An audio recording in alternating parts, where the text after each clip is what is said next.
একটি ছোট্ট অংশ আপনাদের সাথে শেয়ার করছি। শ্রীমতী খাপার্ডেকে বাবা কীভাবে সবার সামনে তার পূর্বজন্মের বৃত্তান্ত শোনালেন। শ্রী দাদা সাহেব খাপার্ডে ছিলেন সাংঘাতিক বিদ্বান ব্যক্তি। দাদা সাহেব খাপার্ডে এবং তার স্ত্রী সিঁড়িতে অনেকটা সময় কাটাতেন।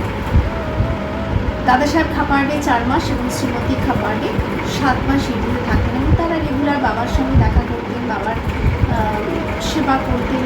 তো দাদা সাহেব খাপার্ডে ছিলেন একজন এতটাই বিদ্বান ব্যক্তি, উনি সংস্কৃত খুব ভালো জানতেন। বিদ্যারণ্য স্বামী দ্বারা রচিত সংস্কৃত গ্রন্থের ব্যাখ্যা ওনাদের শোনাতেন। কিন্তু উনি এত বিদ্বান থাকা সত্ত্বেও বাবার সামনে কিন্তু সাংঘাতিক বিনম্র হয়ে থাকতেন। ভীষণ মধুর স্বভাবের লোক ছিলেন এবং বাবার সামনে কিন্তু উনি মুখ খুলতেন না, বাবাটা শুনতেন।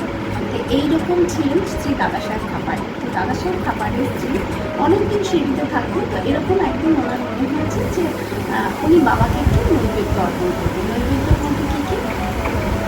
খিচুড়ি, পাঁপড় ভাজা, সুজির পায়েস, এরকম অনেক কিছু, পাঁপড় ভাজা, সমস্ত কিছু নিয়ে উনি একদিন একটা সুন্দর নৈবেদ্য সাজিয়ে বাবার কাছে গেছে। আমার পরে বাবার বর্তমানে তখন পর্দা টানা হয়, কিন্তু ভিতরে কেউ ঢোকার সাহস নেই।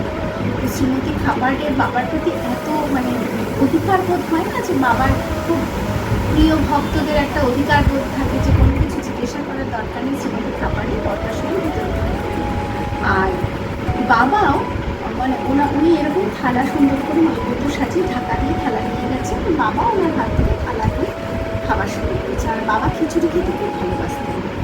তো এরকম খাবার শুরু করে দিয়েছেন। বাবার সঙ্গে যারা ছিলেন তাদেরকে কাউকে বাবা সেদিন আর খাবারের কথা কিছু বলেনি। বাবার এত ভালো লেগেছে, বাবা তাড়াতাড়ি নিজের কিছুটা খেয়ে নিয়েছেন। তখন শ্যামা বলছেন, বাবা অন্যদিন আপনার অপেক্ষার খাবারগুলো থেকে আজ এই মা খাবার নিয়ে আসলেন, আর আপনি কারোর দিকে না তাকে আপনি নিজে খেতে শুরু করলেন, কাউকে তো কিছু বললেন না। তখন বাবা বললেন, শুনে যাবে খাবারে এক জন্মে এক ব্যবসায়ী গরু ছিল, তারপরের জন্মে সেই পশুজনিত থেকে বেরিয়ে সে এক মালিকারি জন্ম।